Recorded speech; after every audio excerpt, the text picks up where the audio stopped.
sure that that's done. Yeah, I just got, we're live. I just got a notification that we are live. I think it takes a moment or so for it to actually, oh, there it goes. All right. All righty. So I think we're live and I hope that everyone can hear us. Can I get a confirmation that everyone can hear us or hear me at least? Yay! I can hear you. All righty. So we've got Jess with us. Jess can hear us. So if she can hear us, I think everyone else can hear us. So that's a good thing. Let's see. We have Joseph. Joseph was first.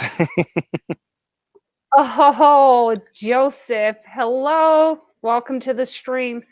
And obviously you are in the bubble nest, but we're spread all across the USA right now with Michael in Arizona. And let's get him to introduce himself. Introductions, What's up, guys? please, Mike Michael. from Arizona here. So I don't know if you guys can hear me or not, but I am Mike from Arizona. I am one of the owners of Green Oasis Farms, and I have been doing Green Oasis Farms about 4 years now, and things are going well. My other counterpart is on the other line. It's Paul, which you may know him as Pokey Paul, or the weird guy that's part of the team, one of the other. So yeah, but I've been doing this now for about 4 years. I'm loving it, and I'm also a YouTuber, Michael Eugenio. You can find me on there. And for those of you who have not subscribed to me yet, please check me out. I have a lot of DIY videos as well as news of things that are new on my channel in the business. Thank you so much. So yeah, you guys after the stream, not now, but after, go and subscribe. And now my second guest is a wonderful little four-legged friend called Sky. Okay, so you gotta introduce her. She's being she's licking me to death. But anyway, those of you guys who don't know, I'm Pokey Paul, and I live in Florida. So I actually live on the 5-acre property that the business is on. We keep all of the bettas here, all of our koi, all of our goldfish, and everything else that we keep, along with this furry creature. Although right now she seems to be making a meal out of me. So by the end of the stream, I'll probably just be Bones sitting here on the couch because she's licking me to death. So that's okay too, though.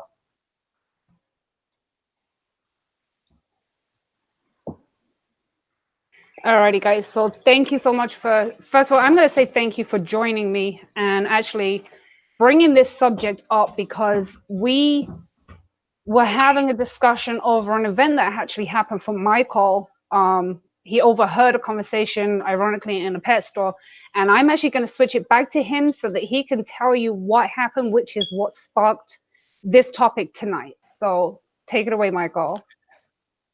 All right, sure. And I just want to start off by saying thank you again for everybody that joined. I have a lot of familiar faces in here. Alien World Aquatics, thank you for joining. Jess Shrimp, thank you. I got a Loring Bettas, so Jordan, what's up?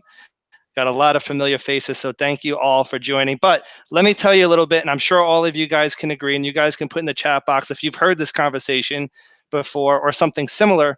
So I was in my local fish store, because I still support it. I actually buy a lot of my foods and things through my local fish store.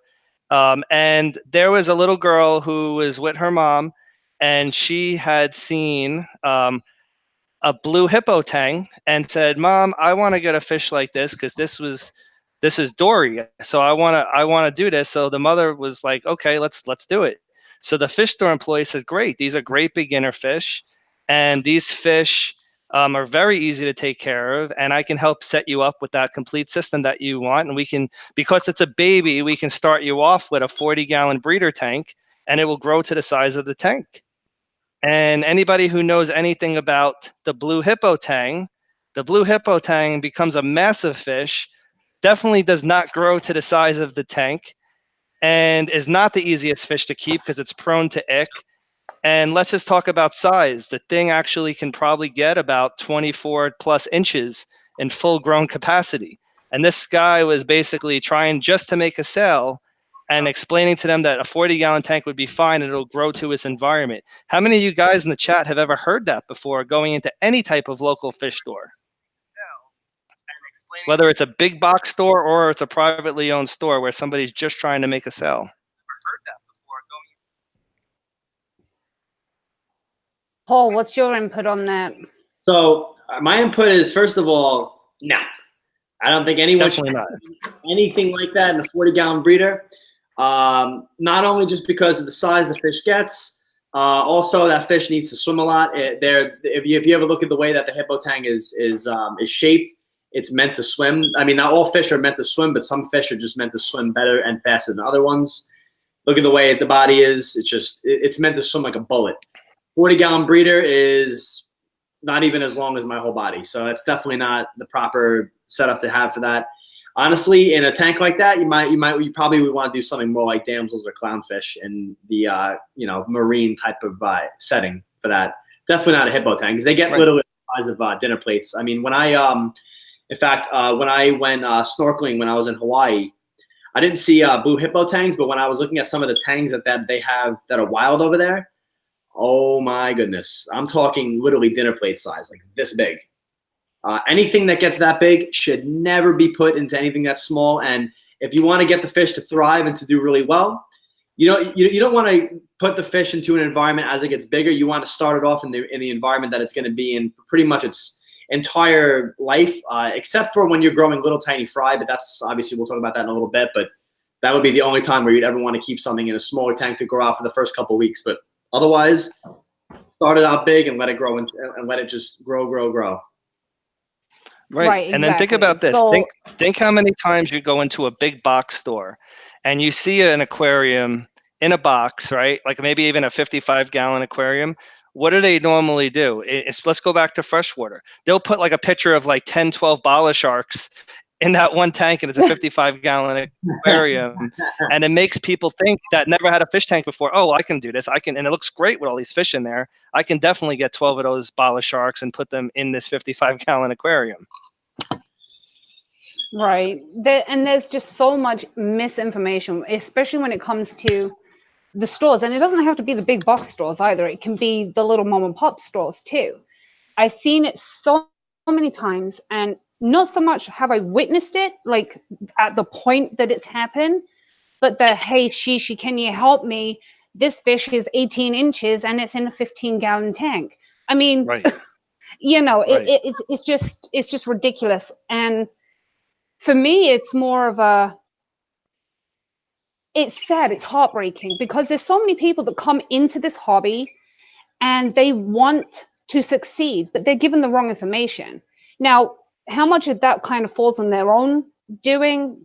I mean, if you get a fish, most of us here would actually do our own research and know exactly what we're getting ourselves into. But my thing with this is there's so many different influences that actually make people impulse buy. The kid wanting the Tang, or the kid wanting Nemo, or and there's a bunch of different movies that pertain to fish that actually get children wanting these fish, and not just children, adults. For instance, the movie Piranha. Right. And it sounds ridiculous, but people are like, I want that fish. I want to see it eat things. Right. Well, guess what? Do you know anything about these fish? Well, it's not so much that they're mean and evil. It's not so much that they're going to decimate anything that you put in the tank. Do you have any idea how big it gets? Do you have any idea on anything else? You might buy it this big, but I mean, piranha can get like this. So, and it's crazy how watching something on TV can influence someone to impulse buy something that they know nothing about. And then the pet store will validate that sale by saying, oh yeah, you only need a 40-gallon for this fish, or you only need a sponge filter for a goldfish. It just, oh man, it gets me so mad. So I'm going to send it back to Michael. And what's your input? My input is that's 100% correct. So I have to say, like, and this is really, I wouldn't say it's embarrassing for me to admit this, but it's one of those things where it's like, okay, my first fish tanks, believe it or not, was a 55. I don't know, maybe it was a 40-gallon. It might have been a 55 or 40-gallon. It's around there. And the first fish I ever got, believe it or not, were red belly piranha. I remember that. And yeah, and there was two of them. And I was told, oh yeah, no problem, whatever, it's not going to be an issue.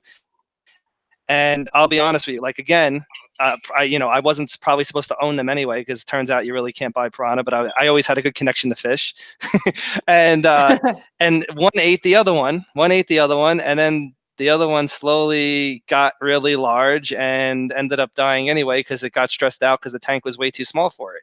So, but yeah, I was in that. And you know what my second fish were that I got? I had Oscars. So, and Oh, I had those, and that's the thing, because I've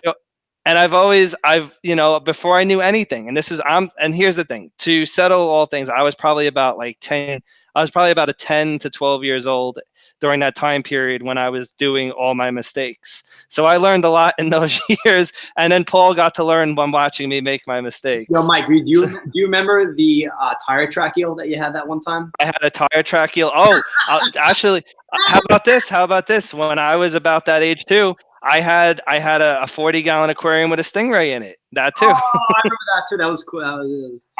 I mean, this is the kind of stuff I was being told to be able to get, maybe the pet store to get some sales or what. And I was believing it. And, at the time, the internet wasn't readily available to look up stuff like that. And let alone was I really old enough to do that type of research.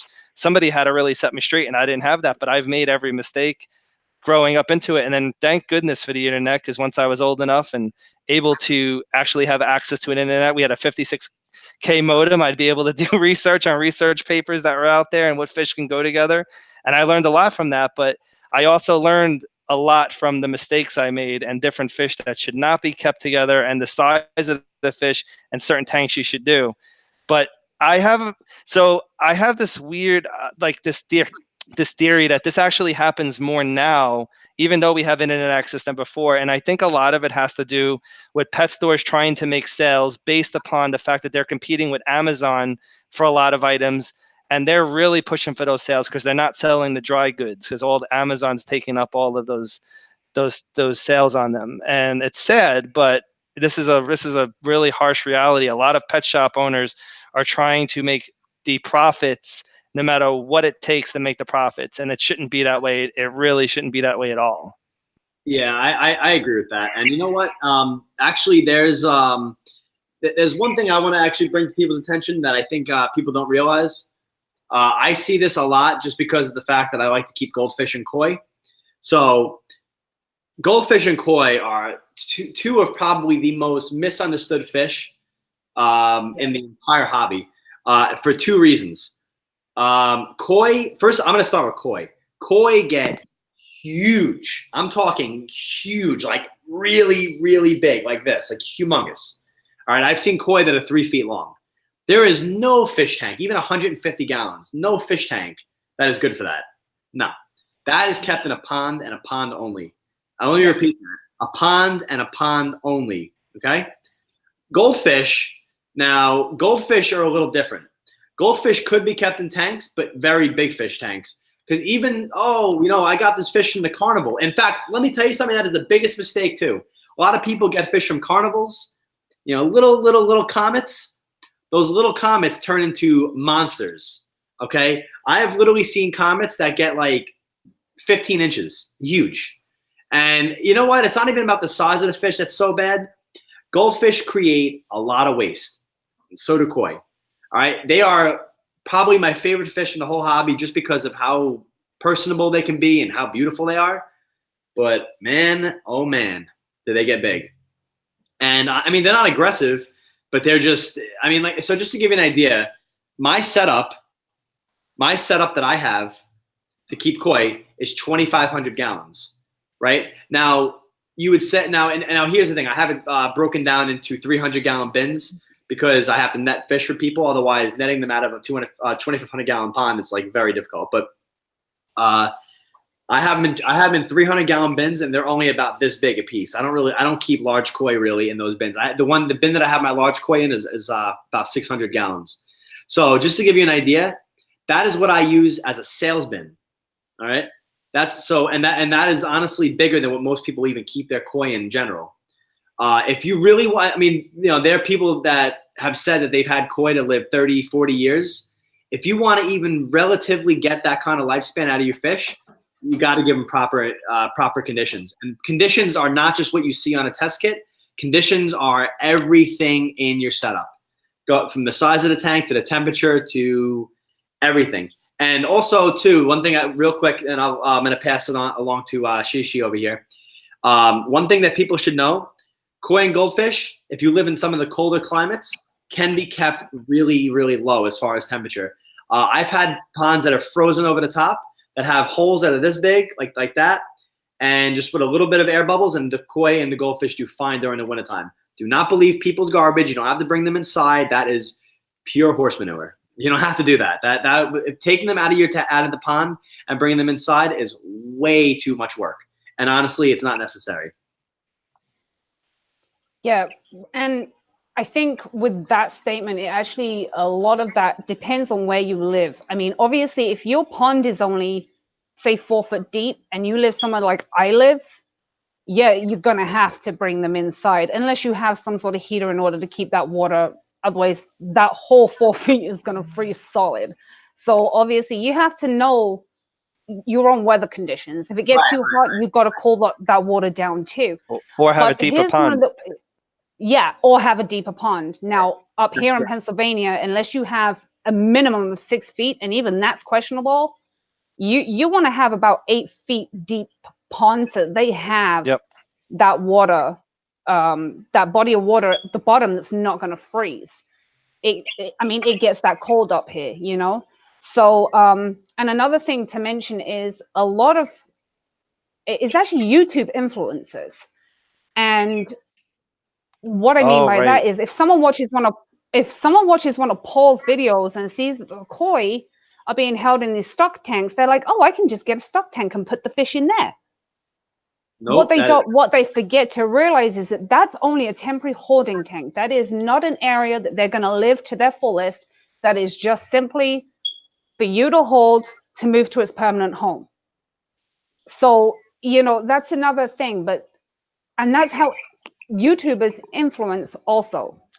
Well, let's go back to that. With that. Let's go back to that. You shared a video with me the other day, and you were livid.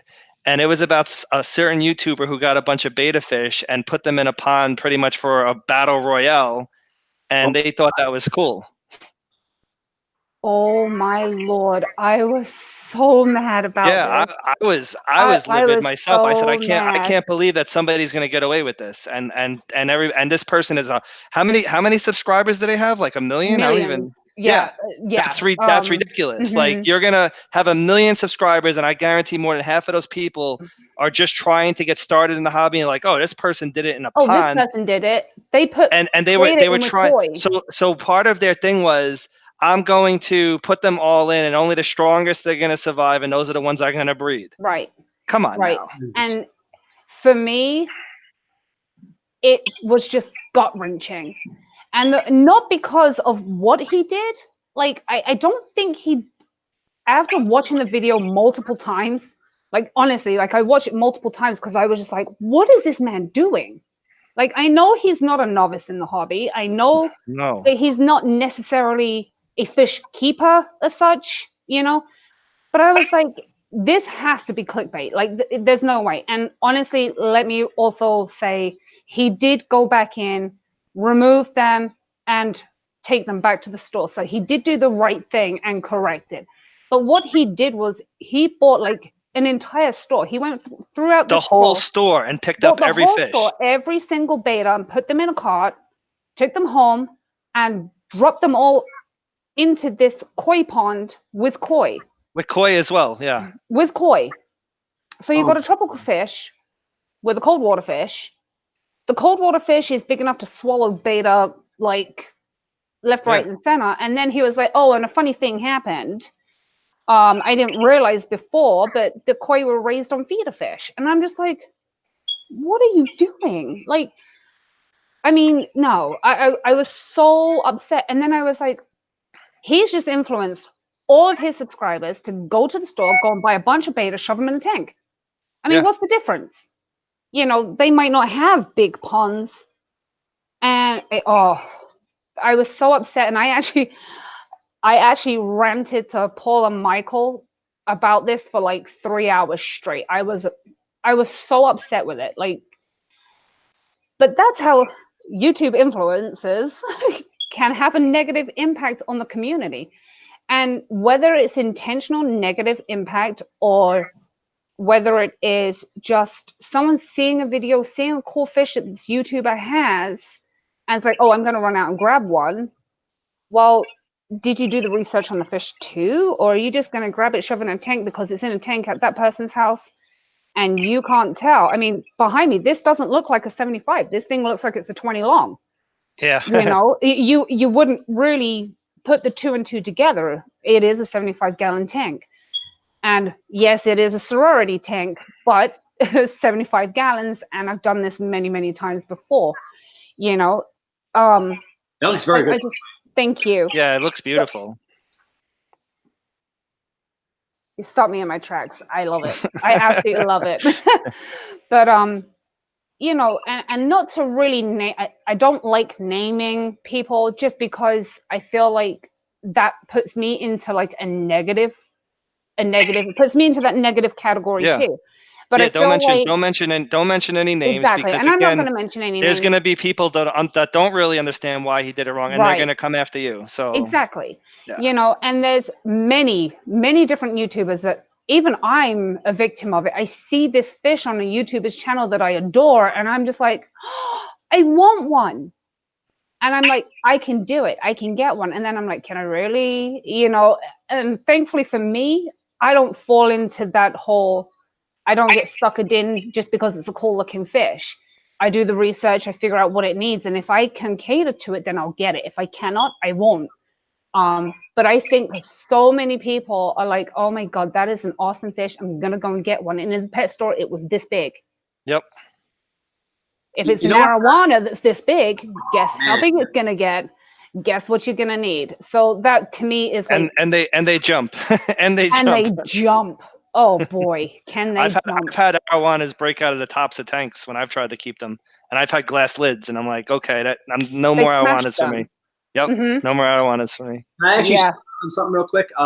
Absolutely. I want to actually, all right, so I want to, while we're talking about freshwater fish, I want to talk about a fish that is really commonly put with other fish that should not be kept, and also the reason why it is because of the way it looks. So, for one, the fish I'm talking about is discus. Okay. Oh yes. That's a good one. Those of you who have discus, put in the comments if you have any discus. Now, I'm going to speak on stuff now, real quick. I'm sure there are people that have done what I'm about to say successfully, but I wouldn't recommend doing this. But I'm going to go ahead and say it anyway. So, discus. The reason why discus should not be kept with a lot of other fish is for a couple different reasons. For one, like a lot of people like to keep, like, for example, they're like, oh, you know, keep discus and angelfish together. No. It could be done successfully, but I don't. It could be. Yeah. For one, now I've bred thousands of angelfish.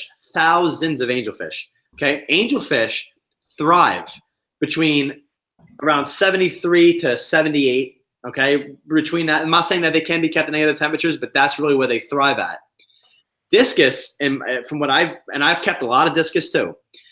Discus really thrive around 80 to 83. Yeah, they need higher temperatures for sure. So here's the thing too. Now this is not just true for discus, but discus prefer water that's high in tannins. Discus love to hide. The reason why they love to hide is because of the way they look. If you look that beautiful in the wild, you're gonna get eaten. Okay, so now let's just be clear too. Wild discus don't always look like the ones that you see in the pet store, because a lot of what you're seeing right now is bred from generation to generation to have desirable traits. But discus should not be kept with certain fish just for the reason of the fact that a lot of fish move real quick. Discus are very they could be aggressive. They are cichlids after all, but they're not really like super predatory fish where they're going to be like all over the tank, and they're not. They like to kind of just chill. Like if you have like big pieces of driftwood, they love to hang around the driftwood. They like to hide. If the water is high in tannins, it keeps them comfortable and it keeps them stress free. Now, I have heard of people keeping their discus in tanks that have no tannins in them, which means the water is completely clear. However, I don't personally think that's the right way to keep discus. Also, too, just I might add, and this is a whole different topic, but I find that bettas do well like that too, with high tannin water. High tannins, yep. Yeah, because not with discus. I wouldn't do that either. But it's definitely a good idea to keep your discus in that type of water to have your best results. And I feel like that's one of the most miskept fish in the whole hobby, because you know what, they should rename discus to oohs and ahs. Because when you say ooh and ah, oh my God, look at that. Because it's beautiful looking and it's something that is very desirable to a lot of fish keepers, but a lot of fish keepers don't realize that it's not exactly that easy to keep. Now, here's one thing I'm going to say though. When you get discus to where they're not stressed out, they are very hardy. But the first couple of weeks when they have to, I guess, gain the pecking order, it's very stressful on whoever the least aggressive fish is. Yeah. And if you have discus that are this big and with discus that are this big, oh man, I'm not saying it can't be done, but it shouldn't be done. Discus should be kept with fish that are similar size. And not to mention too, you don't want to throw away $80-$90 if you're, because some discus even go beyond that, like some of the pigeon bloods and stuff like that. You don't want to buy a $90 fish and then basically just throw it away. I mean, that's such a waste of money. And honestly, it's a beautiful fish to be keeping in conditions that you're not really familiar with. So that's just my opinion. I mean, I'm sure people have kept discus in other ways, but I've kept a lot of them. And I don't feel like they do well with some other fish. And I feel like they should really be kept in discus exclusive tanks, maybe with like cory cats. Stuff like that is good to keep with discus. Yeah. Now, and the other thing is a lot of people, they see the pictures of discus. They're beautiful. They're stunning. They really are a head turner of a fish. But a lot of people don't realize they get like this big. Yeah, like dinner plates. Yeah. They're bigger than my head, which isn't actually too hard. But they get really big, and they, even my 75 for me, I wouldn't put 2 in there, even though it could be done. To me, that's just not. When those fish are, almost, I'm gonna say like 10 inches around,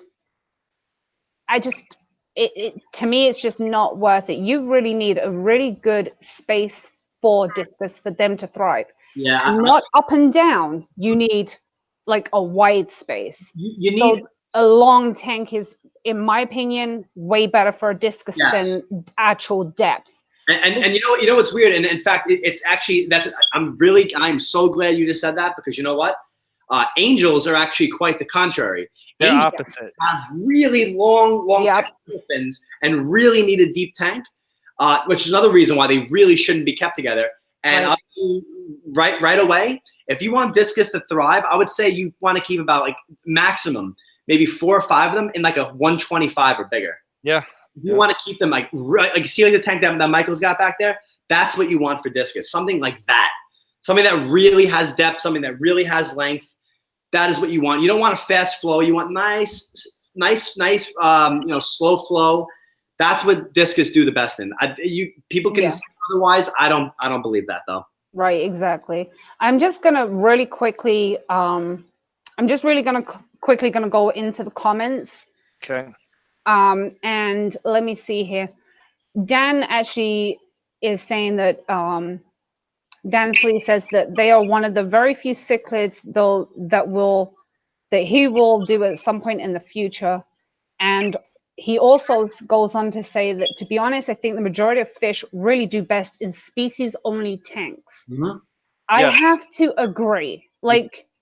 I have to agree. And again, this is misinformation. This is stuff that we know because we're experienced in the hobby, and we know what this fish likes and what that fish likes. And we know, well, don't keep angels with discus, so it's definitely, my personal opinion is, if you can have a species only tank or like a native tank.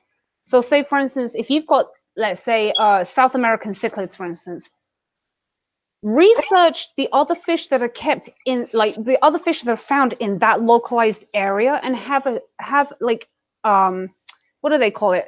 Like an eco tank or whatever. I forget what the actual term is for it. But research the fish that live in those conditions. I mean, as we said before, the person that put the tropical betta fish in with the cold water koi, I mean, that's just, it's just not going to work. You know, you really got to research deeper if you want to keep a mixed species tank. And that is something that a lot of us YouTubers know. And I feel like so many people just don't ever look at that. They go, that fish is cool. That fish is cool. I like that one. I want that one. And that's where the problem is. Pet store goes, okay, I'll bag them. Here's this one. Here's that one. Here's your goldfish. Here's your cardinal tetras. And then they take them home, put them all in the tank. Everything dies. And they're like, the fish store said I could. Yep.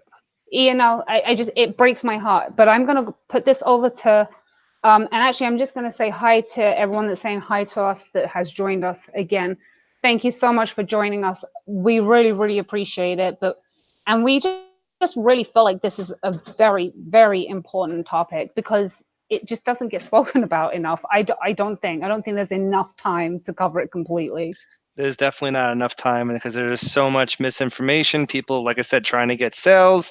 People see things on TV, you know, all these movies that are making fish popular that are not necessarily easy to keep. It's just a shame. And thank goodness for YouTube and people like us who are willing to put out videos like this so other people can reference them later on. I've learned a ton of knowledge on YouTube, and I can't be more thankful for it.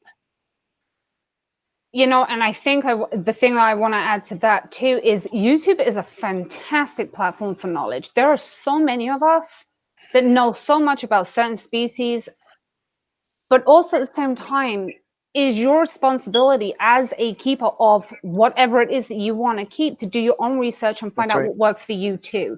Because the way I keep my betta is not necessarily going to work for, say, Paul, for instance. If I send him my fish and I say, oh yeah, well, I have got them all in a 75-gallon tank. I'm going to send them all to you. Put them all in a 75. They'll be fine. That's wrong. It's absolutely That's wrong. completely wrong.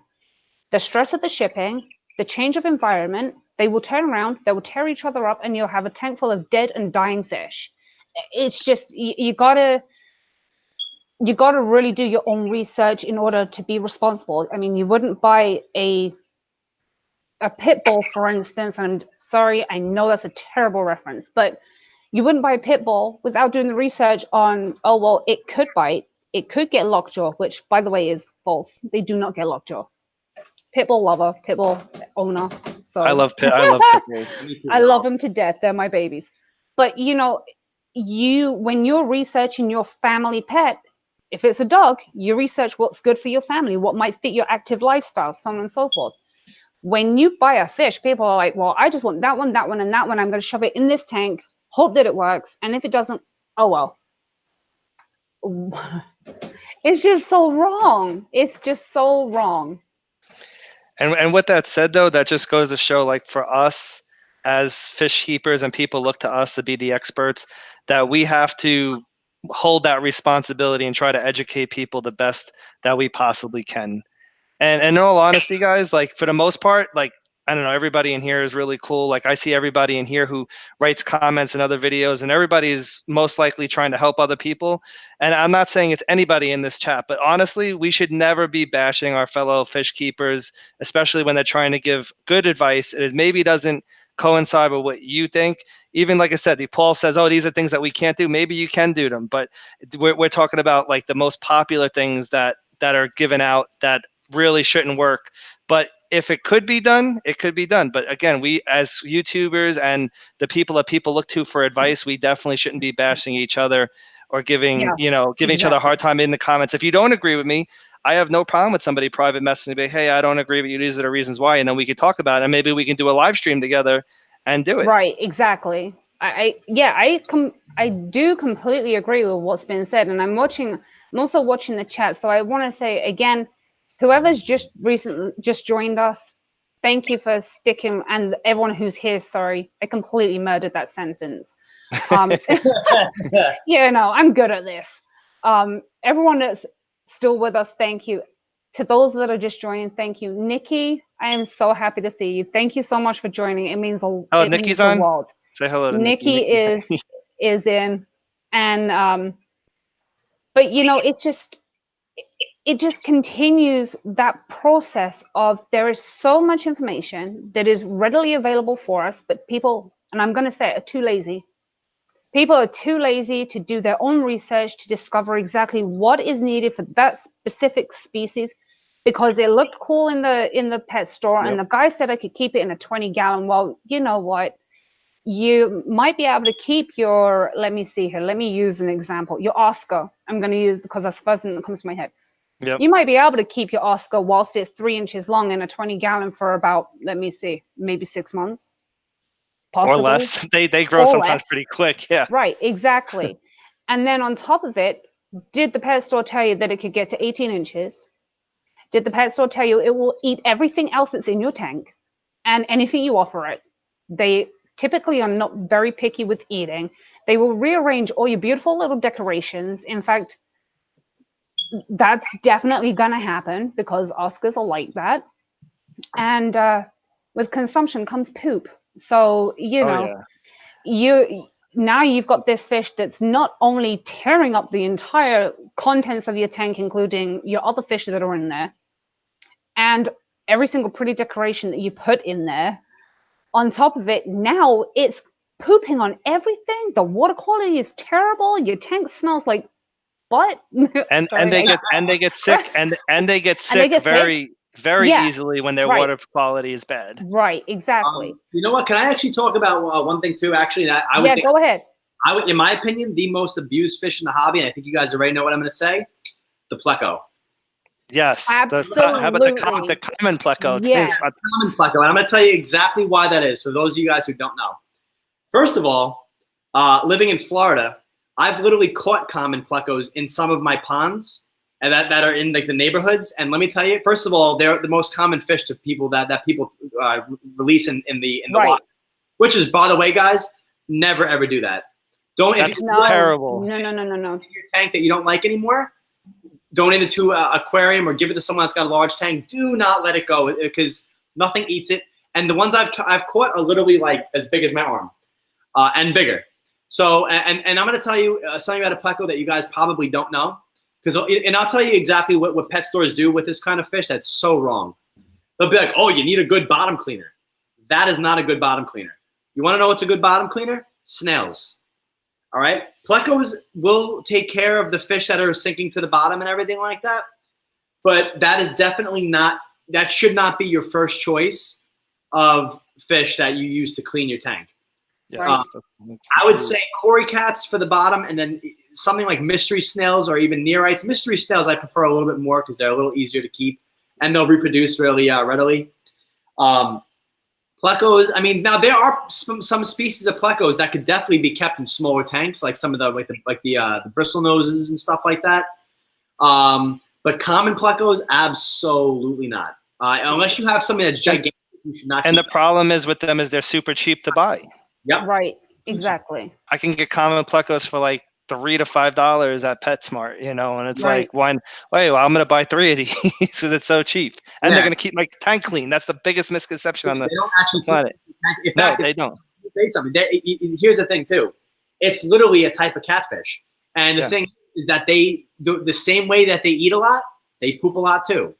So you're actually kind of having like a double, like I guess you'd call like a double negative, where you're getting a fish that's eating, and then just pooping. In fact, it eats a lot of them now, since they're so domesticated, are actually trained to eat flakes too. A lot of people will get their Plecos to eat flakes. Yeah, I mean, again, they'll take care of, like, let's say, God forbid, you have a fish that dies and it goes to the bottom. The Pleco will probably be the first one to take care of it. Yeah.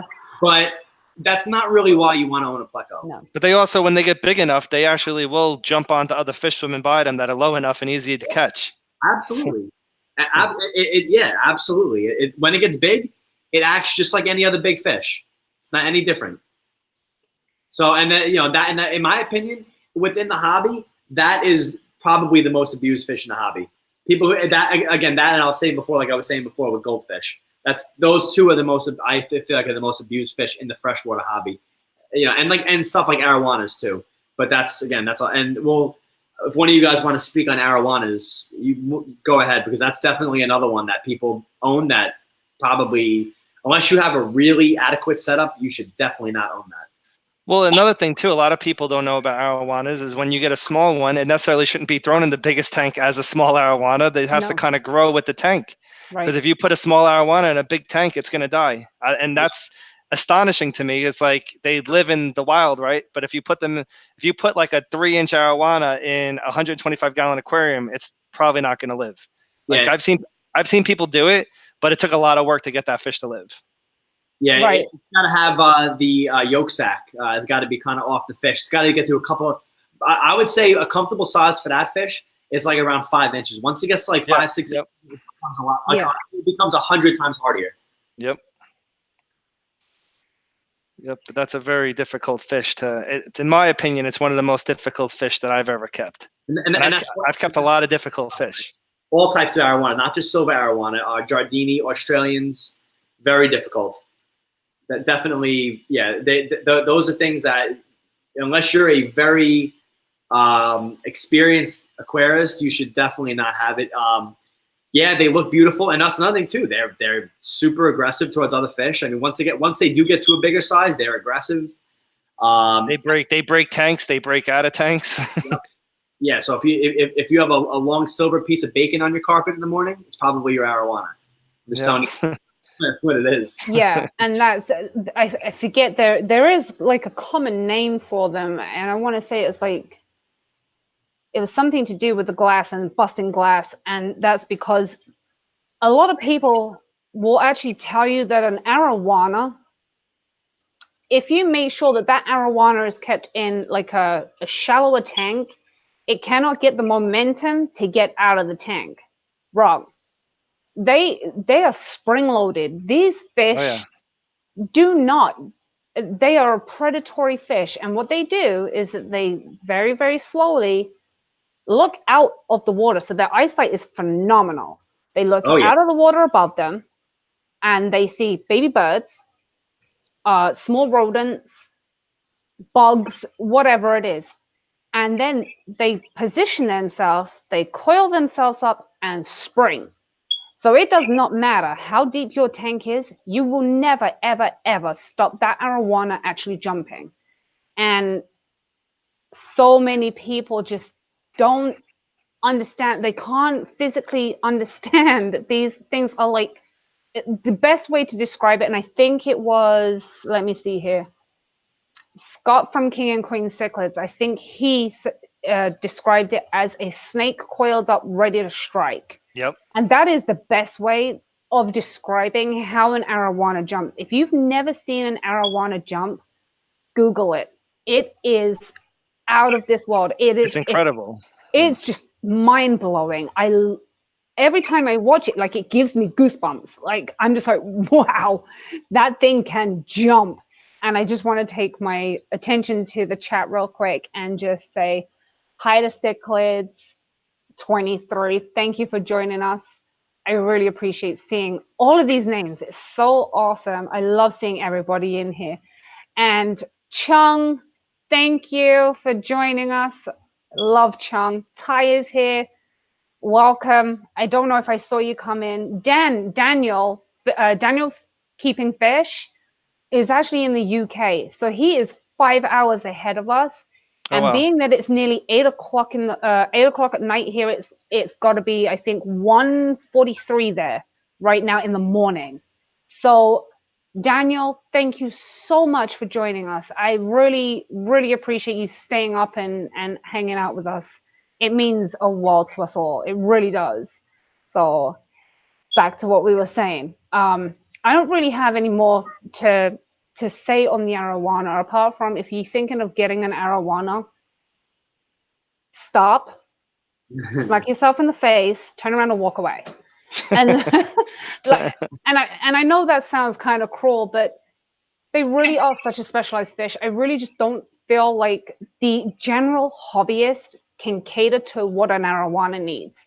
I mean, you're going to be looking at probably probably a 300, 400 gallon tank for it eventually when it's fully grown. I mean, these things get to 3 feet long ish, Yeah, give or take. and even that's kind of You know, questionable for and the size of that even fish. that size of that body of water is still probably not enough for it. I mean, these fish, they never stop moving. They're almost like a shark. They never ever stop moving. They're always scanning. So I really feel like unless you can logically tell yourself, okay, I can buy a 75 for now, start it growing in the 75, and then in 6-8 months time I will upgrade it to a 125, and then I'll be able to upgrade it to this. You know, a lot of people live in apartments. Your floors in your apartment may not be able to hold a ton of water sitting on one corner of that room. So definitely, if you're thinking about getting a big tank, you definitely need to put it on a concrete floor. There's just too much that can go wrong. There's just too much that can go the one wrong behind with that me. kind of water. Yes, just like the one behind you. So 210 gallons, quite a bit of weight. It's scary to think about how much weight and pressure is on that tank. this one behind me scares me. It's a 75, and I'm just like, if this thing busts, there's gonna be a really big mess on my floor. Like, Right. but I mean, I've got a concrete floor, so I don't care. I can't wait Right. until, like, I mean, I do care about the fish, obviously. So let me rephrase that. I don't care about the water. If there was water all over my floor, in fact, there's water all over my floor every single water change. Well, you know what? I want to add Anyway. too, as regards to Mike's tank. I don't know if you guys know this, but when Mike gets really bored in his house, he likes to swim in it and pretend he's a merman. He's a mermite. Mermite. Merman. Oh, that's hilarious, Mermike. So, oh, we should make that into a meme. Why don't you dress like that for your next video? oh my God, that's gonna be so funny. So, okay, so I feel like we've got quite a lot accomplished with, like, you know, YouTubers being an influence maybe for the wrong reasons for particular species of fish. So here is another fish, and I know you're all gonna kind of laugh at me and say, "Oh, obviously, like, you're stupid." But for me, one of my personal most abused fish in this hobby, like Paul said before, was definitely the Pleco. And I just want to touch on that real quick before I get to the other fish that I want to talk about. And the biggest thing with the Pleco is and I'll play the scenario out. Literally, someone goes into a fish store and says, "Okay, my tank is covered in algae. What will clean it up?" They go, "Pleco. Give you a Pleco." They shove that Pleco in the tank in 24 hours. The tank is sparkling. But now what have you got? You've got a fish that just pooped all over your tank and probably crashed your cycle in 24 hours because it just wrecked your water quality.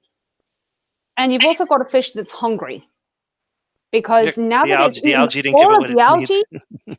now that it's eaten all the algae, it doesn't have anything else to eat. Right. So, no, the Pleco is not going to eat the leftover bits of food that your fish didn't get. It will get them, but that's not going to sustain it. What a lot of people don't realize is that Plecos also need to rasp on driftwood. They have there is like over 200 species of Pleco. They all have such different dietary needs. It is not even funny. Some of them need a carnivorous diet that's substituted with driftwood. Some of them need a completely algae-based diet. And it's just, so many people are just like, just shove it in the tank. It'll eat everything that's on the glass and on your plants, and it'll be fine. You never have to do anything to it. You never have to give it nothing. Well, you're wrong. That's one of the other reasons I feel that Plecos are so badly abused, is because everyone just thinks that they're a catfish that you can shove in the tank and it will survive forever in the bottom of the tank. And you're probably right. It probably will survive on those little pieces because they are amazing at survival. But that doesn't mean that it's right. You really, in order to give any fish, even if it's a quote unquote ugly common Pleco, you have to give it what it needs. Right. It needs a specialized diet. And once it's cleaned the algae off the tank, it's going to look for something else to substitute. And if that means sucking the slime coat off of your fish, and it can get those fish, it will. So, you know, those are not horror stories. That's that's real things that have happened, especially things like discus and angelfish. They are very, very susceptible to having plecos suction onto the side of them because they have the flat surface.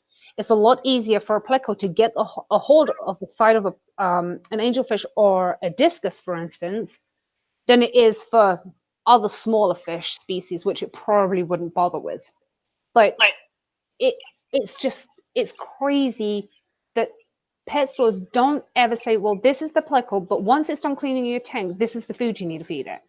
Oh, and by the way, just so as you know, do you have a 125 gallon tank for that common pleco? Because it's going to get to about 18 inches, sorry. 18 You know, can you imagine an 18-foot pleco? Oh No. I feel like the next Meg movie like that. Like they'd be like little kid to be swimming in the pond and like come up with like a giant pleco attached to him. Yeah. that would be hilarious. Nanny Pleco. I'm surprised they didn't make that a movie yet. We should. So, We should make that. right? We should. So, one of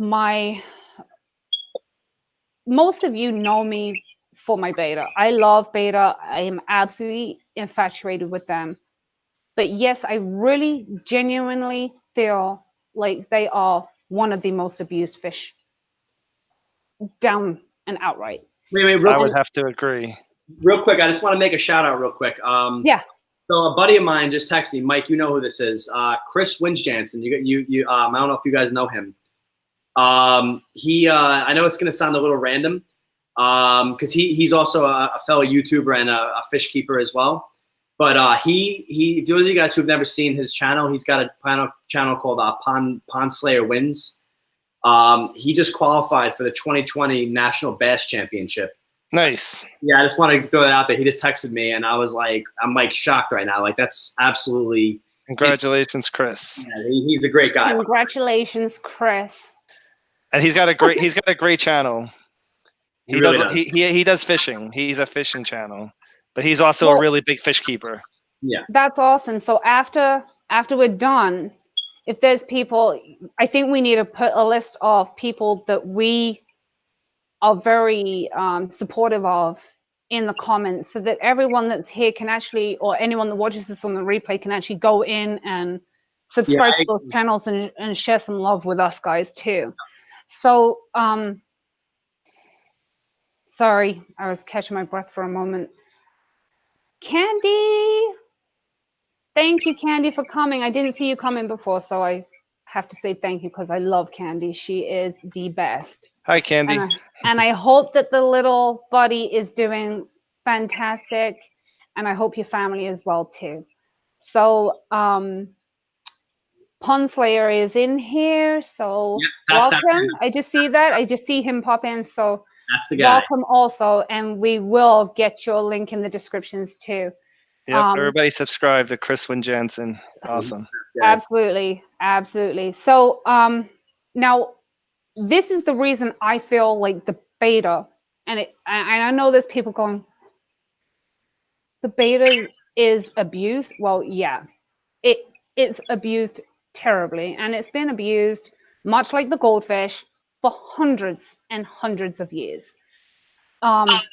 These fish, people go into stores looking for a fish, and everyone goes, this is the perfect fish for anyone. And they're like, well, why? Well, because it can live in a tiny, tiny little tank, and it's going to be fine. You don't need a heater. You don't need a filter. They live in puddles in the wild, and they validate this. Well, I mean, yeah, but in the wild, you don't have the natural ecosystem to filter out the water and the crap that's in the water. So, you know, putting a beta in a tiny little half-a-gallon tank, your water parameters are never, ever, ever going to be stable. They still poop.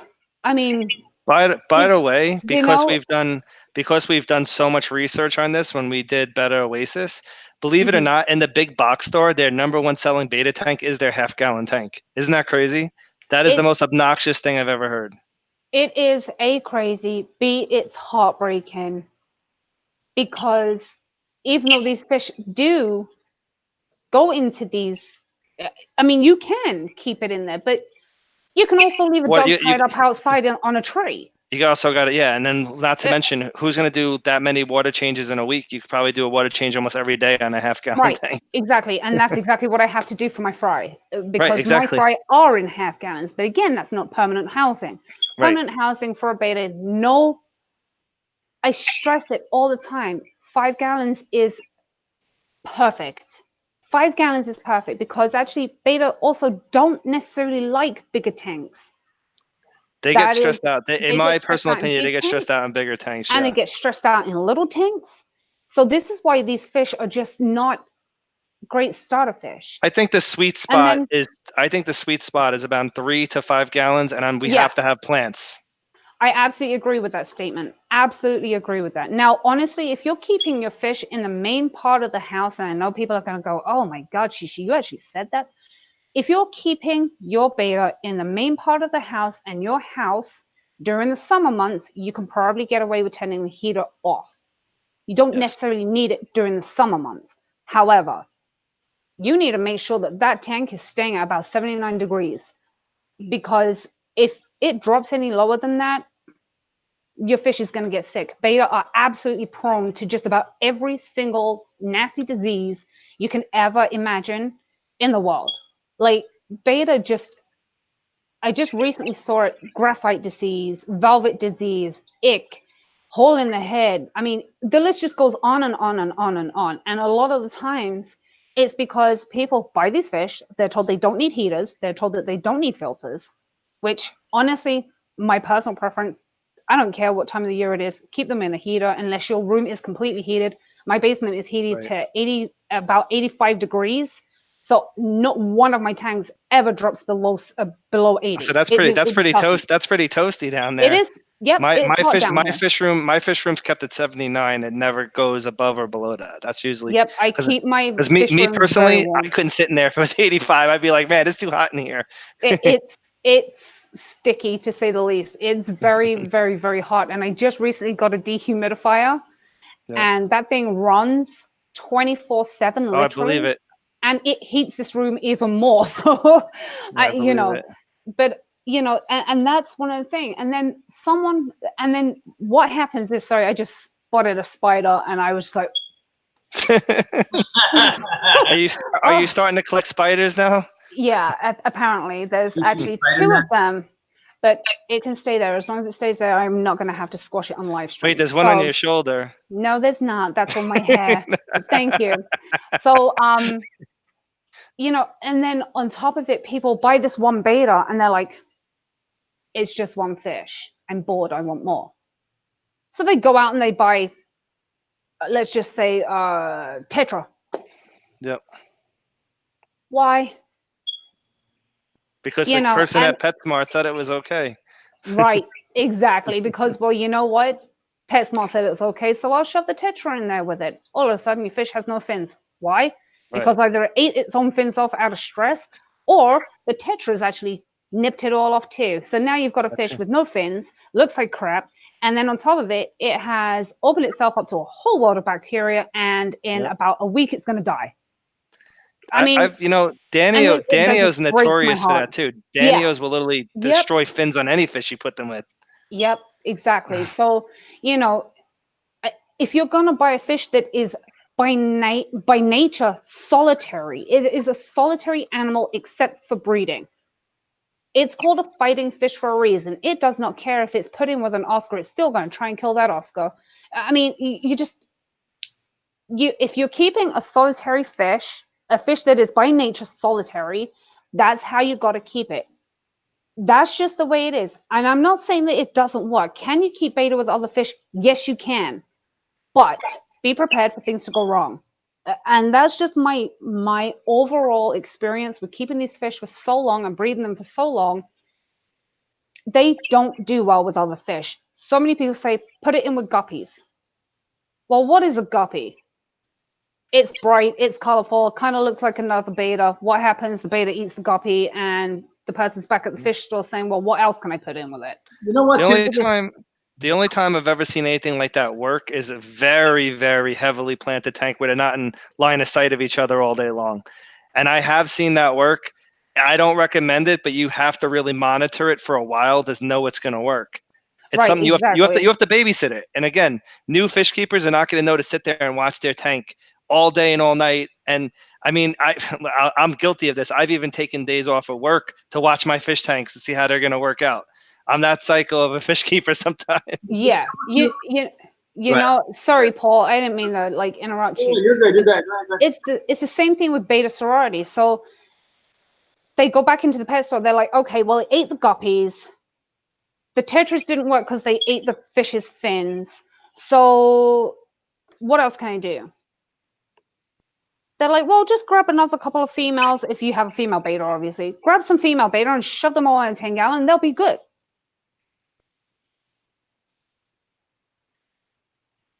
Oh man, betta sororities.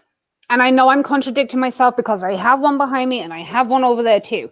But again, I am majorly experienced in keeping these fish. As you can see, all of these ones, you can't even really make them out. They're that small. These are still grow out fry. So these are sibling fish. There is a difference. When you're keeping a sorority that is siblings that have never been apart from each other, generally they tend to work out. Not always the case. I had two sisters kill each other. So it can work, but it doesn't always work. And it's more likely to fail than it is to work.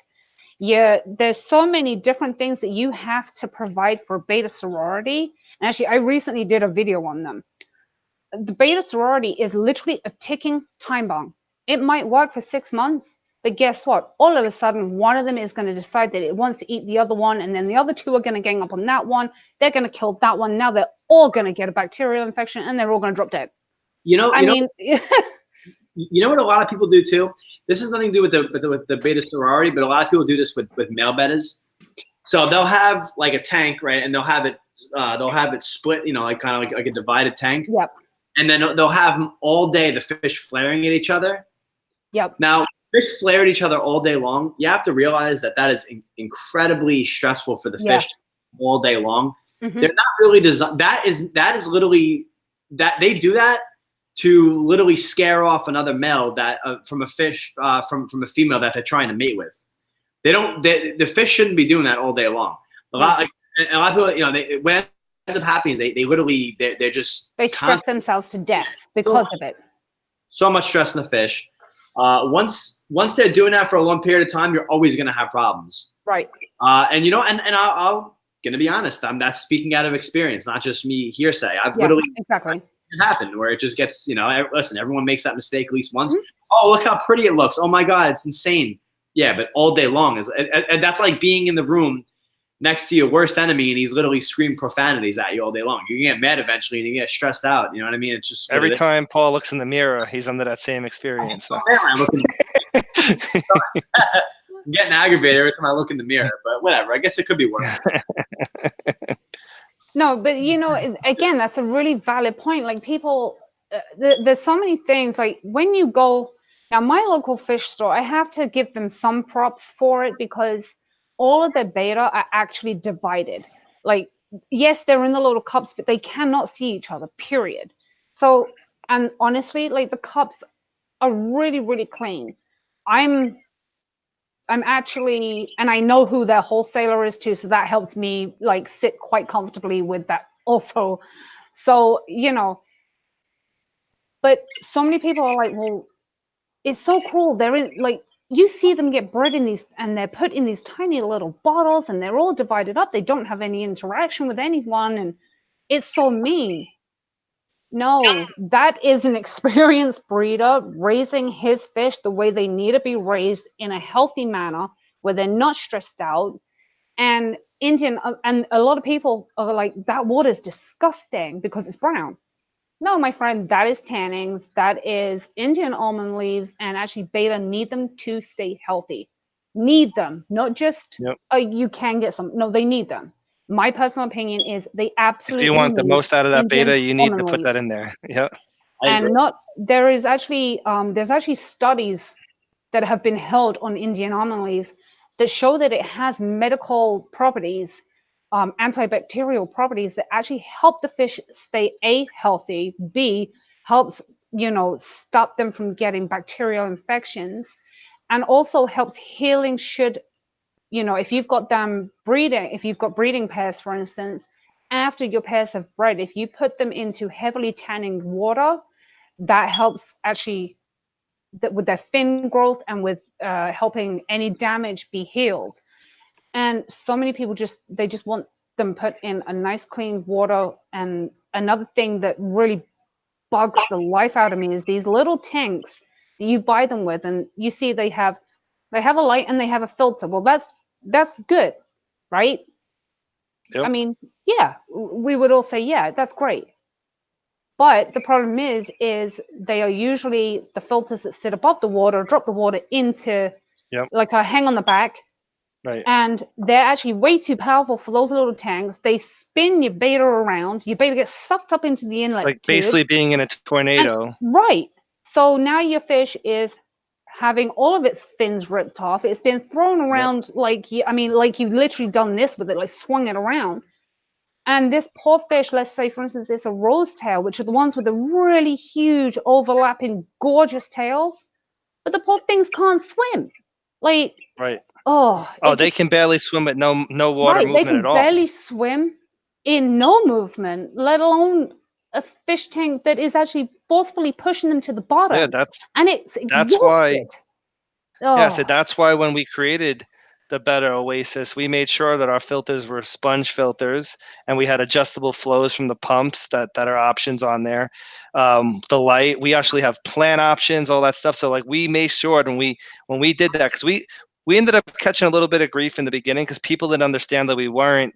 Listen, we are offering filters, we are offering heaters, things like that, but they don't necessarily all come with all the same options. So people are like, well, you don't offer this and that. Yes, we do. We're just that it doesn't always come for free in our kit. But when we made that kit, we talked to people like you. We talked to people like Nikki. We talked to all kinds of people. We actually surveyed over 2,000 people to see what it is that we needed to be able to put in that kit, and we hit on every single one of those items so the fish can successfully be happy and thrive. Not only survive, but thrive in its situation.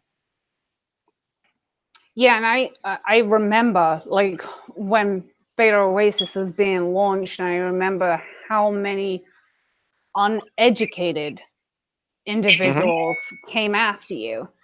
Oh yeah, I a lot of remember people came because after us. that was honestly like the Beta Oasis was around about the time that we all kind of met, and I got thrown into. No, I'm joking. Didn't get thrown into anything. But that's when we all, us guys actually, started talking about that's when you became part of our family. Right. Yeah, exactly. this is not only is Paul my brother, but she is my sister, and I treat her that way, and I feel like she's one of the closest people that I know. Oh, thank you. So, but that's honestly like we have so many different outlooks on everything, and it's not just, we don't ever just take everything for what is presented in front of us. The amount of research that went into anything to do with the beta fish, because let's face it, I know there's people in this chat that know certain individuals in these groups are brutal, absolutely brutal. Like that's just the way it is. The beta community, and I know Nikki can back me up here, the beta community are a bunch of savages. I'm sorry, it's just the way it is. And they're not that bad. I'm being absolutely truthful. And there's a couple of bad apples out there, but there's been a lot of people who helped too. There are definitely a lot more than a couple, first of all. Second of all, I will do everything I can in order to make sure that any of the beta communities that I am a part of, I will do anything to try and make sure that these communities are not so cutthroat.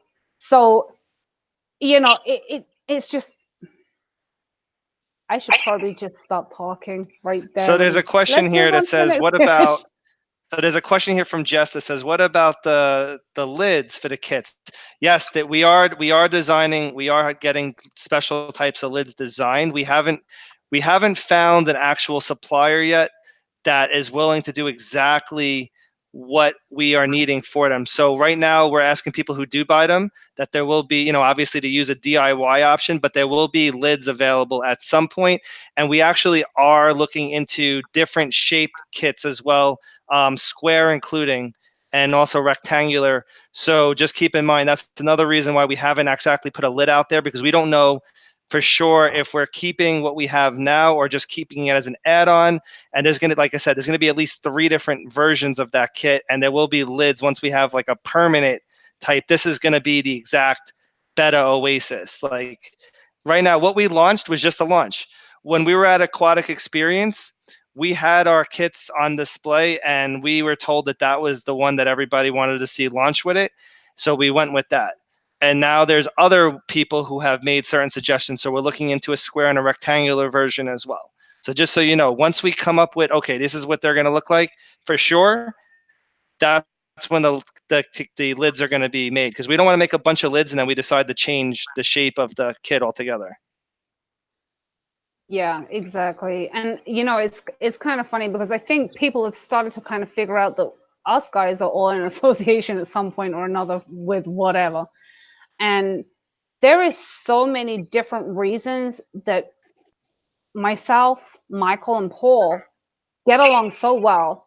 First of all, second of all, we have such a phenomenal team behind us, and we're constantly working to make this community that we have better.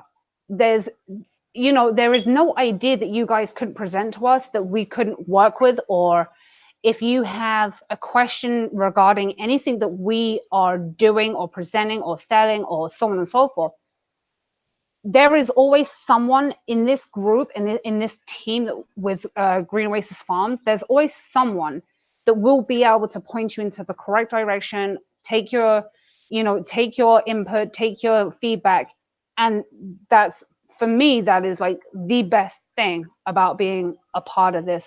And hello, Mr. Bill. Thank you for joining us.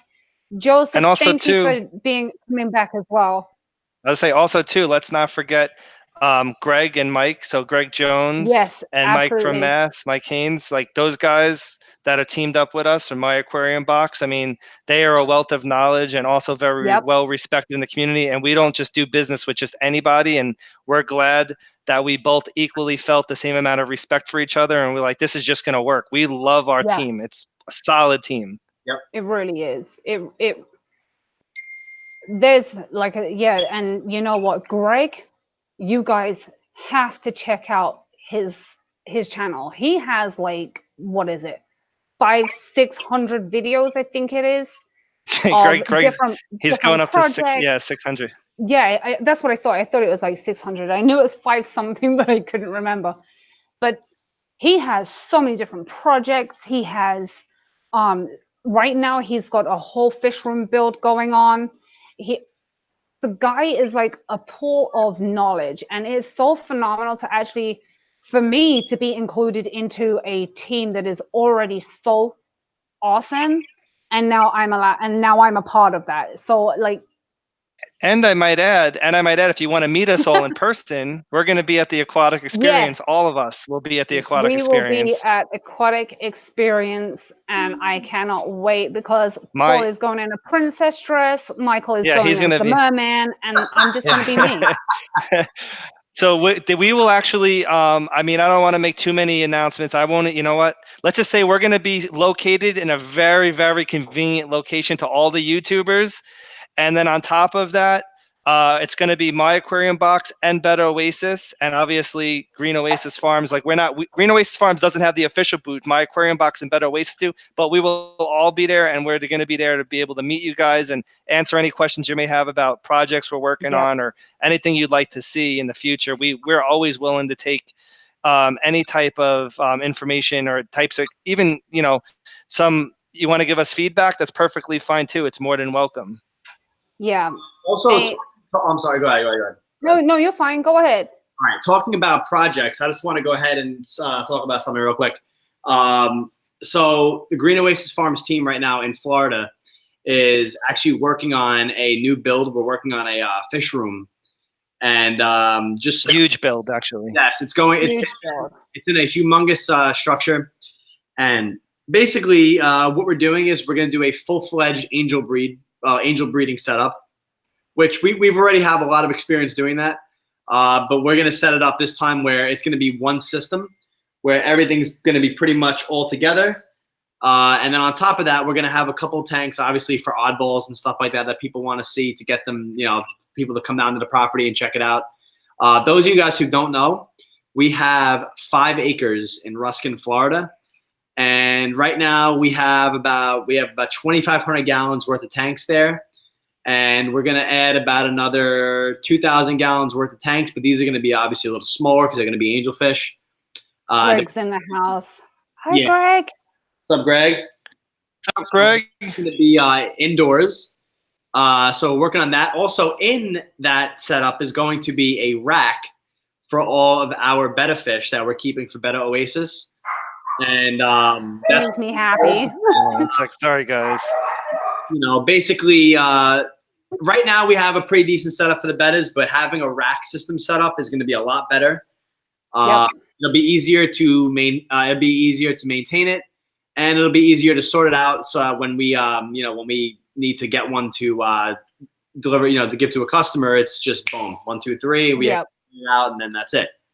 So and by the way, that is we decided to do that because we like our setup, but we always want to be at the top of the game when it comes to the setup that we have, and as far as giving the fish the best possible conditions. So that's why we decided to do that, and we're doing it for the fish, and we're doing it for you guys. So exactly, that's definitely a very good point. So I'm going to let me see here.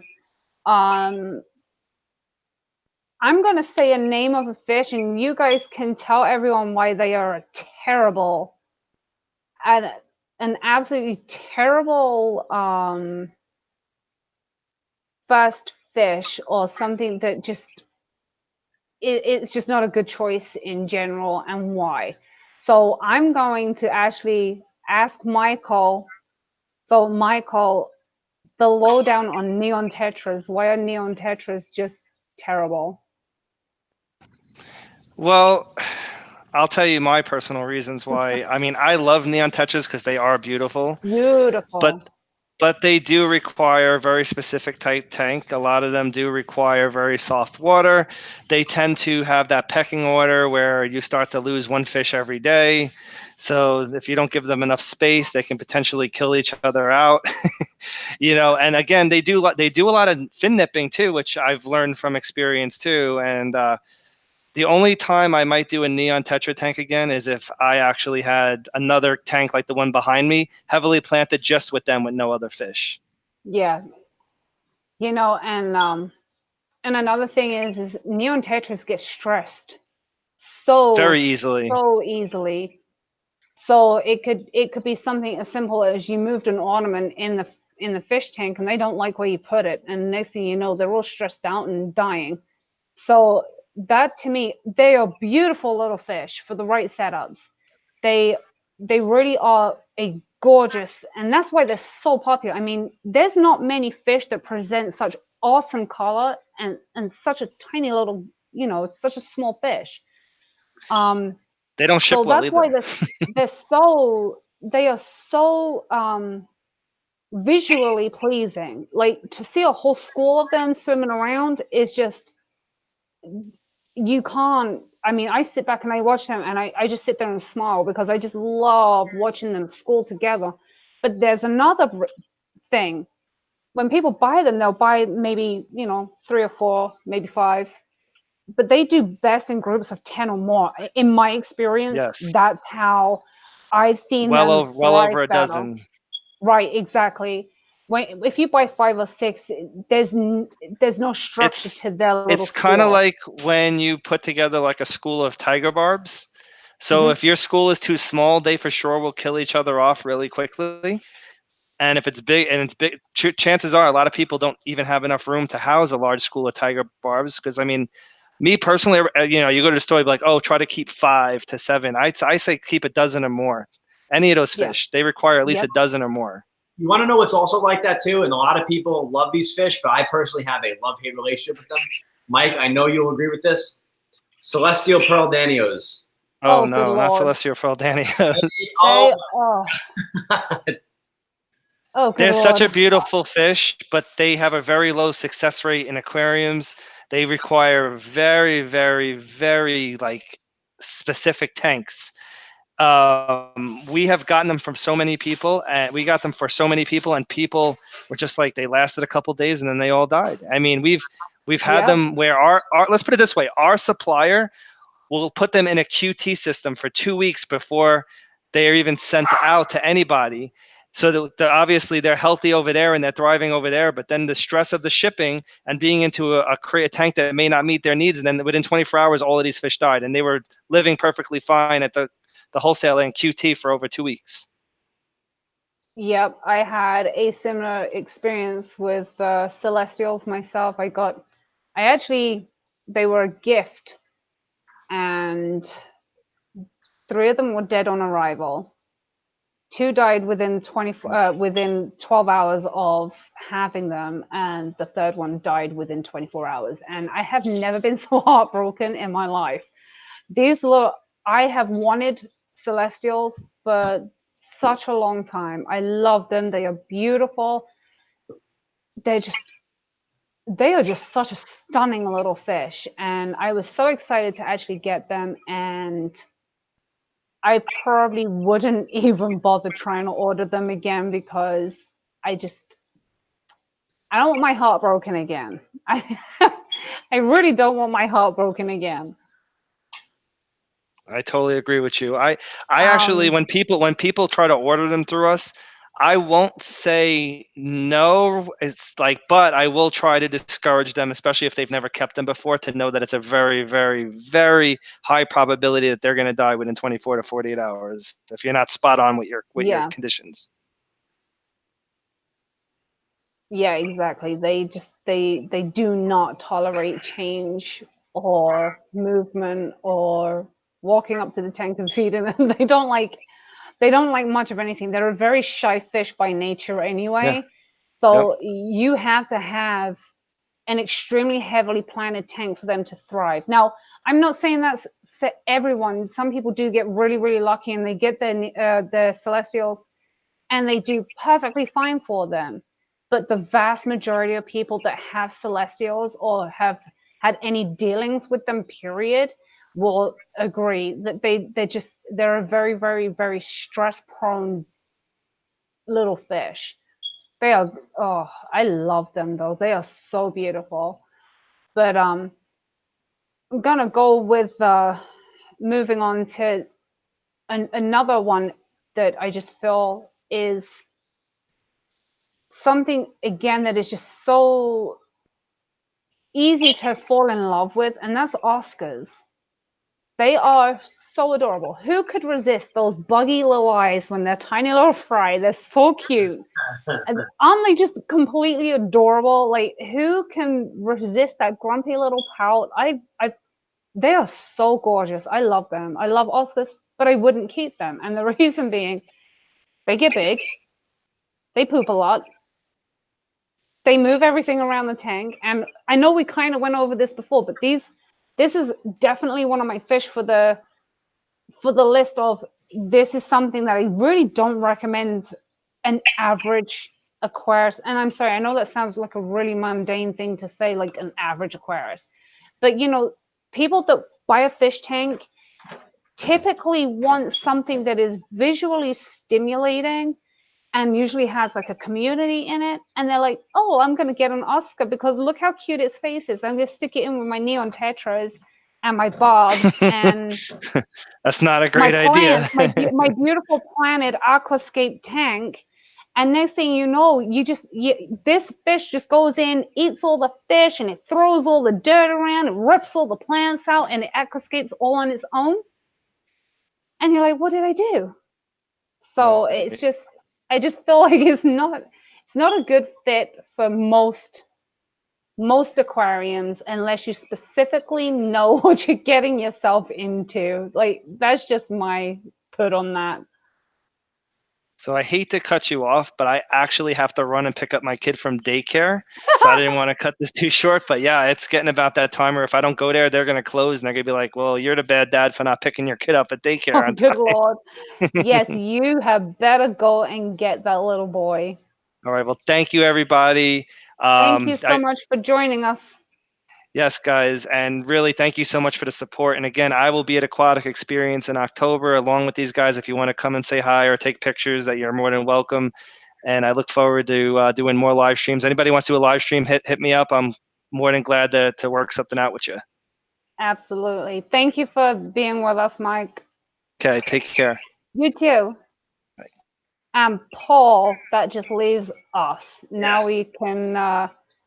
I actually really don't have too many more that I really want to talk about, because I feel like we covered a really, really good broad range of the fish species that I just feel are either just abused, just there's just never enough information on certain species, you know? So I want to ask, well, not ask you, but I'm going to throw these ones at you. And that is dyed and deformed fish. Now, I'm pretty sure you have a good idea of what I mean by dyed and deformed. So, all right. Personally, I think that is probably the most horrible thing in the entire hobby. Some of the more common fish that have died and everything like that, a lot of times you'll see like the black skirt tetras. They'll have stuff like that. They'll be like pink and yellow and green. The reason why those are you're referring also to like the whole like glowfish craze. The reason why but the glowfish is actually done differently. So the glowfish is actually scientifically, like genetically modified, kind of. But I'm talking like fish that are like injected, scales stripped, slime coats dipped, those things. Yeah, that's the worst thing ever, because first of all, it doesn't last forever. Number two, it is straight up abuse to the fish. Even thinking for 1 second that is okay to do to any type of live animal is just not right. No. At the end of the day, it is a living creature. It is definitely not. It's not a toy. If you want to dye a fish, buy a toy and dye it. Don't dye it. Also, people do it with frogs too. No, that is absolutely the worst thing I have ever seen in my entire life. There's no room in this hobby for that. Now, I mean, I'm sure there are people maybe here who keep them. I mean, I'm not discouraging people, but it's really not the best thing to keep in the hobby. There's a lot of other options of fish that are naturally beautiful like that are more than able to be kept. Sorry, I just wanted to touch on something because Dan Slee actually just brought something to my attention, and I saw a post on this recently, and that is the fancy snails. So like rabbit foot snails, and I saw this post the other day. People are actually like using a Dremel and like smoothing the shell and trying to sell it as something else. Wow. That is what is wrong with people? Like, they are naturally beautiful just the way they are. They're popular because a rabbit, I don't know if any of you guys know about rabbit foot snails. For me, they are the ultimate, most amazing, coolest snail in the world. These things give birth to live babies and they're like this tiny. But to actually take a Dremel and do that to its shell, can you imagine how just horrible that is? Absolutely horrible. Oh, that's just unbelievable. And I put it back to you. I just wanted to make sure that I actually that I said something about that, because whilst we're on the, you know, the subject of like not quote unquote genetically modifying something, but we're on a subject of like humans actually altering things that are not supposed to be altered. I mean, there's hybridization, but that's something completely different. When you're actually scraping the scales of a fish, so that you can dye it with either, you know, with either like a tattoo gun or whatever it is, that is downright disgusting. I'm sorry. That's my thing on it. It's just, that is not the way it's intended to be. It's just, I can't say how upsetting that is. It breaks my heart. It really is upsetting. And you know what? You're seeing, and unfortunately, you think over the years you'd see less and less of it, but you're actually seeing more and more. More of it. Yeah. I mean, fish keeping. I mean, again, there's so many awesome fish to keep. I don't understand why anyone would even want something like that. I mean, you know, there's just, like I said, there's just so many options to go with. But I think that's, I mean, from what I see from here from the stream, I think that's pretty much. I mean, that as far as abused fish, I think that's probably that we've touched on most of them already. Do you have anything else to add to what we've talked about? I just think, I think as we were talking about being influencers and trying to make sure that we set an example to our followings, and not everybody that follows us are fish crazy keepers that have 500 tanks. You know, some of these people are genuinely looking for information, correct information.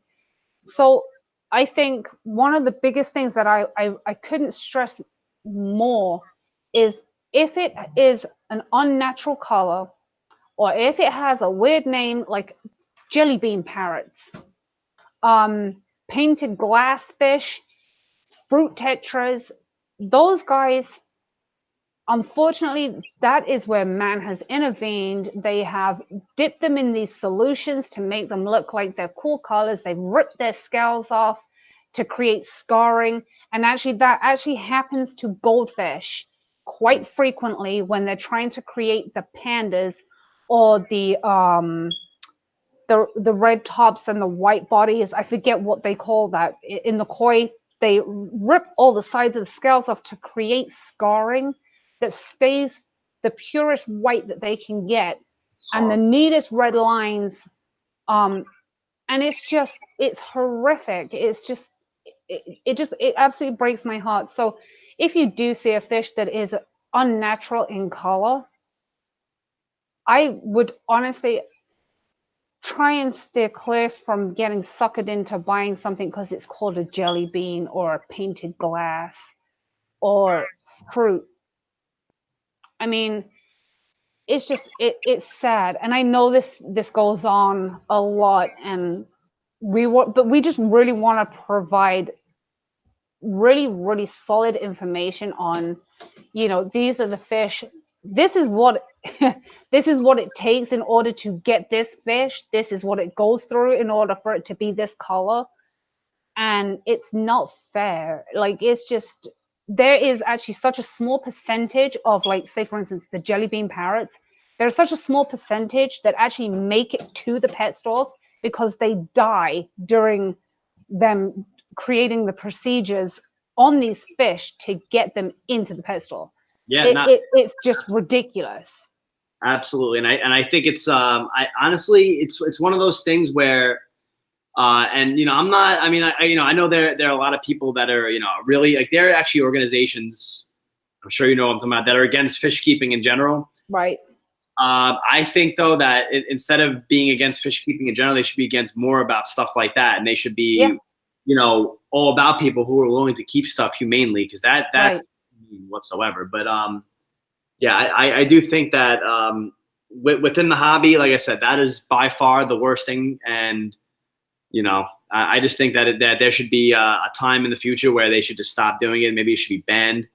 Yeah, exactly. There's really no reason to do it. I mean, it doesn't, again, since it's not permanent, there really is no reason why that should even be done in the first place.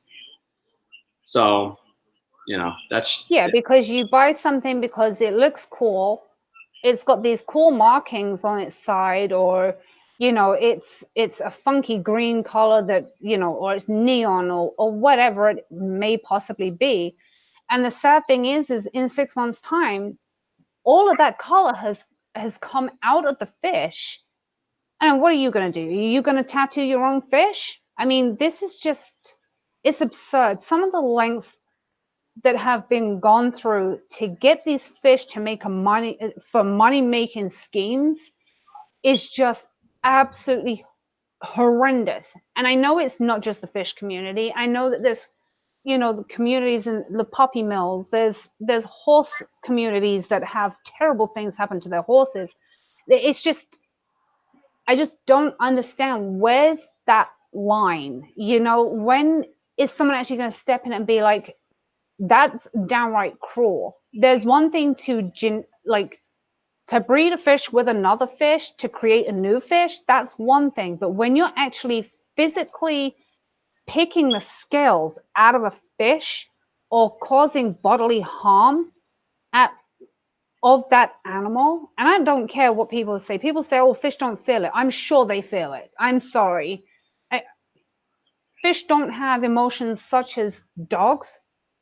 Okay, I get that, but my fish still swim up to greet me, and that's all I need. That's all I need to know, that fish cares about me. And it's heartbreaking. It is heartbreaking that why is the aquatic community so much different? Why is it perceived that these animals don't feel the pain? Why? Because they don't scream out, because they don't have vocal cords? I mean, I don't understand it. Would we tattoo our dogs? I'm pretty sure that's illegal. That's a whole. Unfortunately, there are people who do stuff like that too. But that's literally, yes, there is. It's disgusting. That's horrible. That is like the worst thing I've ever seen in my life. I don't know anyone would want to do that. Yeah, it's absolutely crazy. But on that note, I really do feel like we went through everything.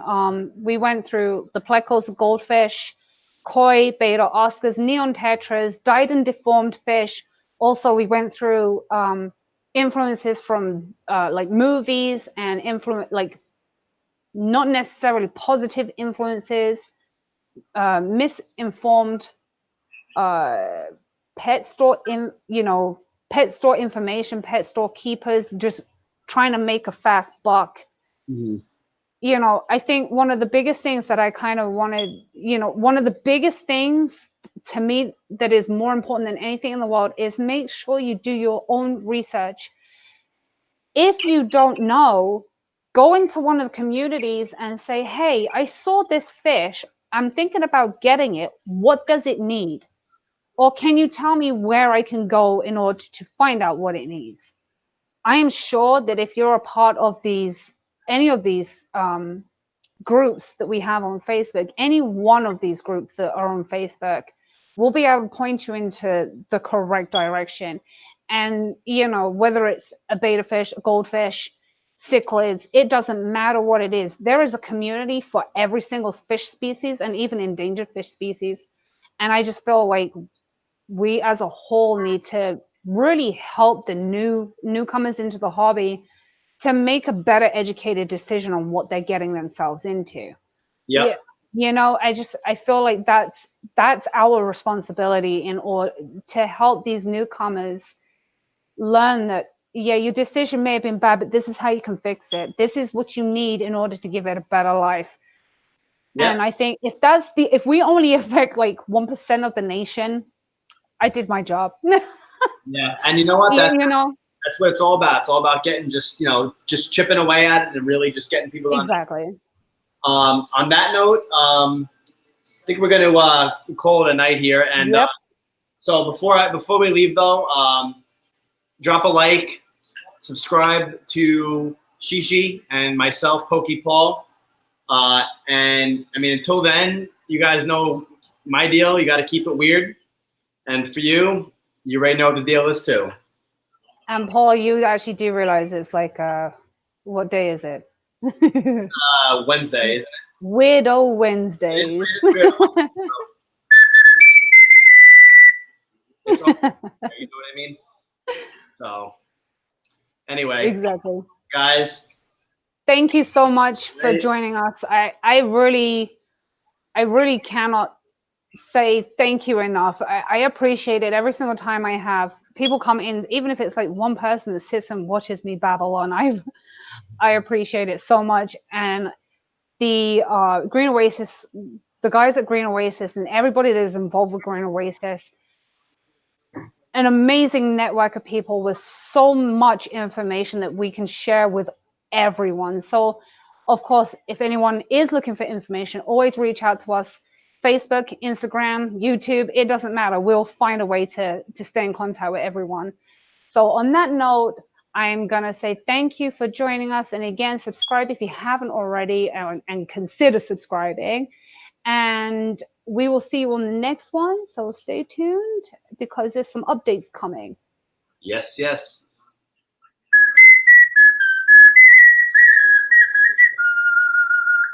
See you later.